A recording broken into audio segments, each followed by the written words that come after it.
know it's my tradition when I speak publicly. First, I greet you in the name of God and the ancestors, and whose footsteps I most humbly walk. Those who don't know me, I'm Ed Emoji Herman. I'm the president and founder of Emoji Communications. Emoji Communications is an organization, a company I started back in 1991 in the U.S., and we have, since 1991, we have been building and building and building. What we're doing here today is actually another phase of a global community coming together. The Piton International Film Festival is a part of a 12-month initiative.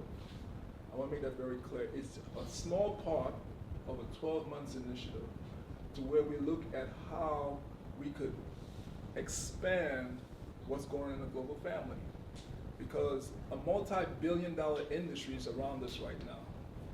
And we need to touch that. We need to have something in it. I don't like eating crumbs. Okay? I'm looking for a piece of the pie. I'm a born Lucian, and I feel, no, I don't feel, I know St. Lucia is ready for this. More press. I know St. Lucia is ready for this. And how do I know that? Because next May is going to be the 25th anniversary of the St. Lucia Jazz and Arts Festival. For 25 years, we've been doing a very good jazz festival, which we rebranded to the St. Lucia Jazz and Arts Festival. The Piton International Film Festival is a collaboration. We do not do competitions. I want to make that very clear. We do not compete with people. We look to collaborate with the community we're in. What is happening in the community and what can we do with the community to make things better? So you will not see us say best anything. We will collaborate, we'll give recognition awards, like on Saturday night we'll be giving recognition awards out to filmmakers and some people. For me, everything does not have to be a competition. We are people of very different diversity, backgrounds, and I respect all that. And I feel differences make us stronger, not weaker. Because what I don't do, you do, and if I put my hands in your hands, that will make me stronger, make you stronger. So we are going to collaborate with the people of St. Lucia and the Eastern Caribbean to entice filmmakers to come into the Caribbean and shoot films and do education programs to show how do we write a screenplay, how do we direct, edit, and all these things. St. Lucia has all the resources to do this. I know it. I come here all the time. I see it. We have some great filmmakers here in St. Lucia. We have some an opening night. And we're going to challenge the people, the private sector, and the government to work with us. Because it's going to take all three parts to make this successful. Because in 25 years, when we celebrate the Piton International Film Festival, as we're going to do next year for jazz and arts, people are going to look and they're going to say, you know what, I was there at the beginning. And it's been happening all day, all morning. And I want to be able to say, you know what, look at these people who started. Think about this. This is our second year, but we restructured it last year. Because last year we did have competition. If anybody who was here last year, know we were here and we did the best this and best that. And I went home and I didn't like that. I don't come to St. Lucia to compete with anyone in St. Lucia. I come home to work with my people. I want to make that perfectly clear. I come home to work with my people. I come to jazz and arts every year, shoot it, put pictures up, and do what we have to do to support jazz and arts. Because jazz and arts is very important to St. Lucia. We come to Jean Creole one year. We did the same thing in Jean Creole. I've been up to Oleon. We did interviews in Oleon. We've been around the island. Because if we have to sell St. Lucia, it's going to take everyone to sell St. Lucia, period. I'm not looking for the government to do everything, but we do need help. I'm not looking for private sector like last night with Spice of India, but we need help from them and the everyday people. So what the Piton International Film Festival is doing is challenging Lucians, okay? We're not gonna bring the bar down. We're gonna keep the bar right where it is on the international market. We're gonna challenge Lucians to give us something we could sell St. Lucia with, something, additional things, because the tourist board does a great job. I work with Hortensia Joseph in Pennsylvania. Hortensia and I like this. She calls me, I call her, she knows me very well. Kelly Fontenelle knows me in Atlanta. Kelly? No, Hortensia. Okay. They know me very well. They know if they need help, assistance. I'm in Philadelphia. They can call me and we support them. We get on our radio show. She knows she has a green light. Whenever she needs to get on the radio show, she calls me and we support them. This is very important. A lot of people don't know that, and I'm not doing it, I'm not saying it for people to know who I am. I wanted people to understand what we are doing here. We need to make sure what we do in St. Lucia touch the Eastern Caribbean. So we have Phil and Sean here from Beijing, not Barbados, Asian. And that's important, because the reality of it, St. Lucia cannot entice a $40 million project, film project. That's real. We can't. But the Eastern Caribbean can. Okay, so if I put my hands in Sean, we go to Barbados, we go to St. Vincent and Grenadines, and we go to Grenada, we could show the filmmakers how a $40 million project, US $40 million, could come into the Eastern Caribbean and get it made. We can do this. We just have to put it down and go for it. I refuse, I do not believe in can't. So the Piton International Film Festival, last year we had 1 day of films. This year we have 4 days, we have 22 films from 8 different countries. And that's on the reason that our deadline was July 15th. We had other countries, we had Russia, and we had some other countries, Eastern Caribbean, who submitted films late. And we said July 15th is the cut. We have no late, we had 1 deadline, that was it, July 15th. Because we want people to be able to come to St. Lucia. And then the people from Botswana and Iran and South Africa. Thank God for the consulate, Jeremiah, the Vice Consul Jeremiah Heisman's working with us to get the papers in order. But Botswana got the money, but they didn't get the paperwork. The other people got the paperwork, but they didn't get the money. Right.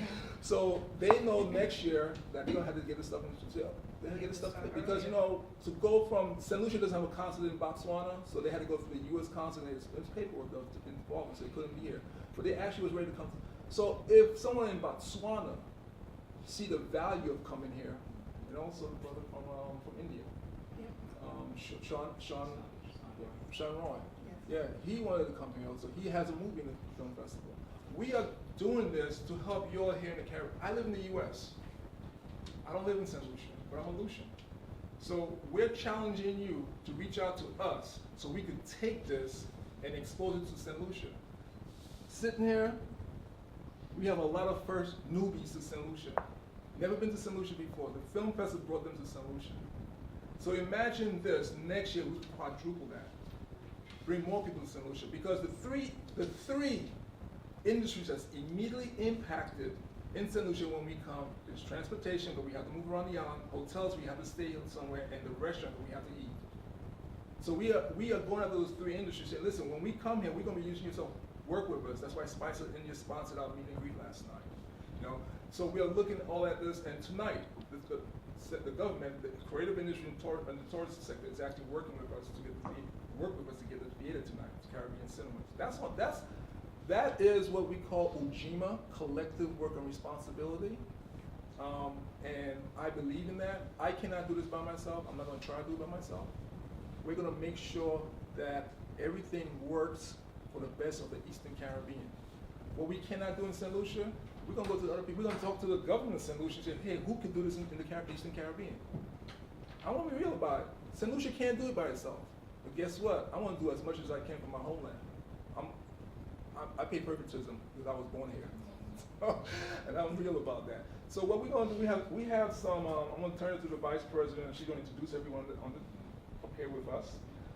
We got some very powerful letters from some people in the U.S., and it's going to rock your boat when you hear these letters. One of them I did not know I was going to get until we flew down here Monday morning. We got it, midnight? Late midnight, you sent it to me. And when we read this letter, it's like, wow. And when she reads that letter, you guys are going to be shaking your head with, this is what's coming into St. Lucia. When the press come in, they're going to be, but she might have to read it late when they get. So I'm going to turn it over to the Vice President of the Piton International Film Festival, and it's Dr. Kathleen Walls, who has been instrumental in helping me put this whole thing together. Dr. Walls, it is on you. All right, good morning, everyone. Good morning. It's wonderful to see you, most of you again this morning, and some new faces over here that for some I've seen you on the computer, so now I get to see you in person. And so we have a wonderful team. As Brother Mo just said, we have some people who are here for the first time.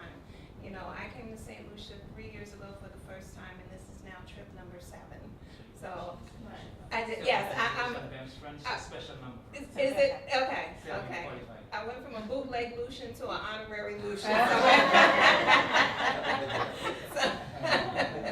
The Consul General did that. Yes. I was donned that title. So, and just from coming back so many times and talking about what we're doing here in the initiative, we end up talking to people and people go, oh, that's really interesting. And I'm gonna have somebody over here talk about that in a little bit. Because, like I said, so many people say, oh, first of all, we've never even heard of St. Lucia. Because in the States, so many times, who's advertised? Jamaica's advertised. The Bahamas are advertised. And I say, I'm going to St. Lucia, and they say, where's that? Now I have to pull out a map. Now as an educator, I have no problem doing that. So I'll pull out a map and they go, oh. And then I work in a school that's very, very diverse. And so there's somebody from St. Vincent, and they look at me like, you actually know St. Lucia? So we open up a market. As Brother Mo just said, we work with Hortensia Joseph, and we've done Taste of St. Lucia in Philadelphia, where we've given away trips to St. Lucia to celebrate and honor the Arts and Jazz Festival. So he loves his homeland, okay? And was moved by the late Sir John Compton when they said for the Nationalists to come back and do things for the country. And he took that to heart, and he's been doing that ever since that announcement was made.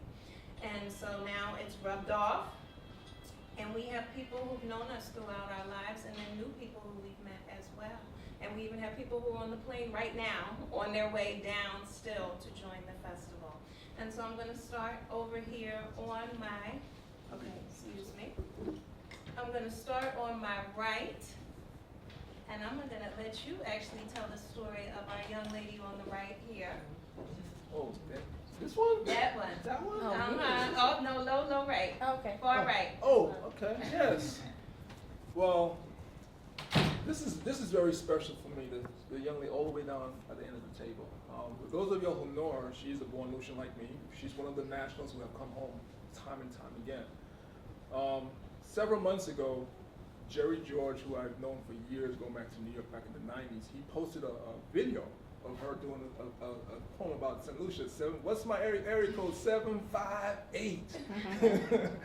And I love her energy. I love what she was saying about my homeland, which is her homeland. So I reached out to her, and we have built, in less than 6 months, we have built a great relationship. And when she flew down here, it's the first time I actually physically met her. So but she lives in the UK, I live in the US. And so we kept on talking, and one thing led to the next. And she reached out to the High Commission, the St. Lucia High Commission in the UK, and they actually ended up sponsoring her and flying her down here to work with us because they saw the importance of what we were doing. And so she is here. I am so happy because, when you live in the US and you do stuff, and then someone in another country say, yeah, I like what you're doing, I'm gonna support it. And they come out and support it. It makes you feel good, but it's like, you know what? Someone else is seeing what I'm seeing. And have them be from your country, and you never met them, and they invest in you, and then send someone back to the country with you to help you sell your country. That tells us in St. Lucia how special we are. And so I'm gonna have her say a few words because I didn't meet the gentleman from the High Commission yet. He's flying in today, right? Yeah, he's flying in today. And so I call her Princess Kamaya because, in the spirit of the second principle of Kwanzaa, which just means Kuchi Chakalia, speak for self and do for self, instead of having one speak and do for you, I named her Princess because she's our princess. If we say someone's our princess or our king, they are, period. So I call her Princess Kamaya. Everyone knows her as Kamaya Lizette. So I'm going to go over to Sister Princess Kamaya. Good. Hi.